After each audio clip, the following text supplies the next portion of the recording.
ये शादी नहीं हो सकती। पूरा राठौर मेंशन नई नवेली दुल्हन की तरह सजा हुआ था, क्योंकि उनकी सबसे लाडली और छोटी बेटी प्रिया की आज शादी है। प्रिंसेस, एक भारी आवाज आती है और प्रिया पीछे मुड़कर अपने भाई विराट को देखती है। भाई, प्रिया अपना लहंगा संभालकर अपने बड़े भाई की ओर भागती है और उसे जोर से गले लगाकर रोने लगती है। विराट को ये बात थोड़ी अजीब लगती है। प्रिया, मेरी गुड़िया क्यों रो रही है? तुझे पता है न कि मैं तेरी आंखों में आंसू नहीं देख सकता हूँ। मुझे पता है तू दुखी है क्योंकि तू शादी करके चली जाएंगी, लेकिन मैं वादा करता हूँ कि तेरा भाई तेरी एक आवाज में दौड़ा चला आएंगे। भाई, मैं आपको कुछ बताना चाहती हूँ, प्रिया डरते डरते बोलती है। हाँ मेरी प्रिंसेस, बोल, मैं तेरी हर एक इच्छा पूरी करूँगा। विराट वादा करता है। प्रिया बहुत कोशिश करती है कुछ बोलने की, लेकिन उसके मुंह से कोई शब्द नहीं निकलते। प्रिया ये शादी नहीं करना चाहती थी क्योंकि वो किसी और से प्यार करती है, लेकिन उसका भाई ये बात कभी नहीं मानेगा क्योंकि विराट अपने वादे का पक्का है। और जैसे ही उसे पता चलेगा कि प्रिया किसी ऋषभ नाम के मिडिल क्लास लड़के को चाहती है, ये जानकर विराट सब बर्बाद कर देगा। विराट ऋषभ की जिंदगी जहन्नम बना देगा और प्रिया ऐसा होने नहीं दे सकती है। प्रिया रोना शुरू कर देती है क्योंकि कुछ ही देर में उसकी पूरी जिंदगी पलटने वाली थी। प्रिया, तुझे पता है न कि मैं तुझे रोता हुआ नहीं देख सकता हूँ। पता है भाई, लेकिन मुझे समझ नहीं आ रहा कि मैं क्या करूँ। सुमित को मैं अच्छे से जानती भी नहीं और आज मेरी उससे शादी होने वाली है। तेरे भाई ने कुछ सोच समझ कर ही रिश्ता पक्का किया है और अब तू खुश रह। सुमित एक जाना माना बिजनेसमैन है, वो तुझे हर खुशी दे सकता है। प्रिया कुछ कहने ही वाली होती है कि उतने में एक नौकर आ जाता है।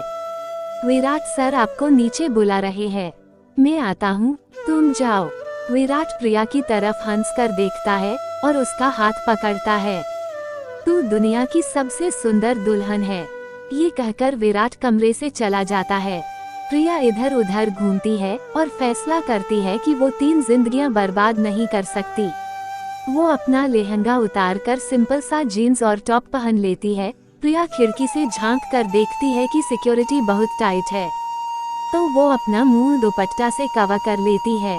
प्रिया अपना फोन उठाती है और अपनी आवाज रिकॉर्ड करना स्टार्ट करती है। विराट भैया, मुझे माफ कर देना, लेकिन मैं ये शादी नहीं कर सकती क्योंकि मैं ऋषभ से प्यार करती हूँ। प्रिया अपना फोन छोड़कर चली जाती है। कुछ देर बाद एक नौकर विराट के पास आता है। विराट साहब, क्या है राम सिंह, तुम्हें दिख नहीं रहा कि मैं बिजी हूँ? माफ करना साहब, लेकिन बहुत जरूरी बात करना है। विराट गुस्से से राम सिंह की ओर देखता है। जल्दी बोलो साहब, प्रिया बेटियां अपने कमरे में नहीं है क्या? विराट गुस्से में चिल्लाता है। ये सुनकर विराट प्रिया के कमरे में जाता है और देखता है कि उसकी बहन उसका तमाशा बनाकर पूरी दुनिया के सामने जा चुकी है। विराट प्रिया का फोन उठता है और उसकी रिकॉर्डिंग सुनकर आग बबूला हो जाता है। वो पूरे कमरे को तहस नहस कर देता है। विराट अपने आप को संभालता है और नीचे जाता है, जहाँ सब बेसब्री से दुल्हन का इंतजार कर रहे हैं। बेटा प्रिया कहाँ है? विराट की माँ उषा पूछती है। विराट कुछ नहीं कहता अपनी माँ से और माइक लेकर अनाउंसमेंट कर देता है, ये शादी कैंसिल हो गई है, सब अपने घर जा सकते हैं। पूरी शादी में हलचल मच जाती है, लेकिन किसी की भी हिम्मत नहीं होती विराट के सामने कुछ भी कहने की। सारे मेहमान चले जाते हैं, सिर्फ दूल्हा और दूल्हे के माँ बाप रह जाते हैं। विराट, ये क्या हरकत है? प्रिया कहाँ है? सुमित पूछता है। विराट कुछ नहीं बोलता और शर्मिंदा होकर एक जगह खड़ा हो जाता है। क्या प्रिया किसी के साथ भाग गई है? सुमित का बाप पूछता है। हाय राम, मेरी होने वाली बहू किसी और के साथ भाग गई? कैसी चरित्रहीन लड़की से हम अपने बेटे की शादी करने जा रहे थे? सुमित की माँ ताने देता हुए विराट और उसकी माँ को कहते हैं। विराट गुस्से से देखता है, अगर एक और शब्द मेरी बहन के बारे में कहा ना, तो यही जिंदा गाड़ दूंगा।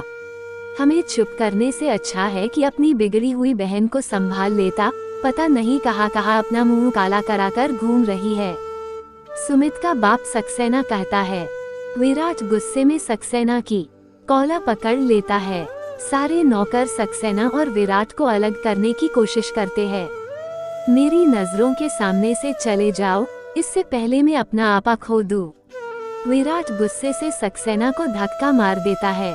पूरा घर खाली हो जाता है, सिर्फ विराट और उसकी मां रह जाते हैं। राम सिंह, अपने आदमियों को लेकर जाओ और प्रिया और उस लड़के को पकड़ कर ला।